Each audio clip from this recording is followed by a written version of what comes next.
Ndugu mtazamaji, karibu kutazama kipindi cha ukweli wa mambo nyuma ya pazia. Hii leo tunaangazia japo kwa uchache makubaliano ya amani ya Mashariki ya Kati baina ya Israel na kundi la Hamas chini ya usimamizi wa Rais Donald Trump wa Marekani.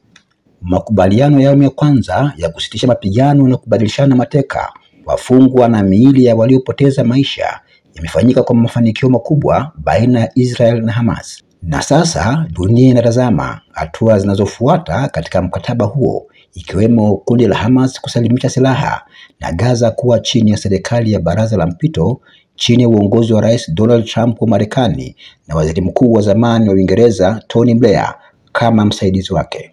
Wasiwasi ni kwamba viongozi wa Hamas wamesema kuwa hawafiki hatua ya kusalimisha silaha na badala yake tayari wapiganaji hao wanadhibiti usalama katika mji wa Gaza na tayari wamewaua watu kadhaa wanaoshikiwa kuwa ni vibaraka. Mwenyekiti wa serikali ya baraza la mpito Donald Trump, akihojiwa na waandishi wa habari mara baada ya kuwasili nchini Marekani, amesisitiza kuwa Hamas wasalimishe silaha ama sivyo watapokonywa kwa nguvu.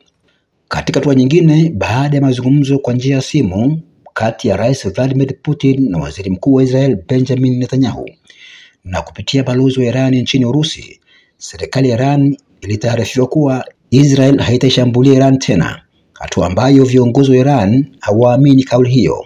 Iran imesema haijakubaliana na kauli ya Israel kuhusu kusitisha mapigano, ikipinga moja kwa moja kauli ya rais wa Marekani Donald Trump ya kumalizika rasmi kwa vita vya Mashariki ya Kati.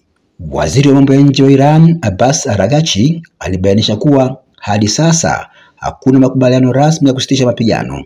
Hata hivyo, aliongeza kuwa kama Israel itasitisha mashambulio yake kuelekea Tehran, nayo Iran haitashambulia Israel. Yote kwa yote, ni heri kwa hatua ya amani iliyofikiwa, iliwanusuru mamia ya wafungwa wa Kipalestina waliokuwepo gerezani kwa muda mrefu, mateka wa Israel walioshikiliwa huko Gaza kwa takribani miaka miwili, pamoja na kurudishwa miili ya waliopoteza maisha kwa pande zote wakahifadhiwe kwa heshima makwao katika pumziko la milele.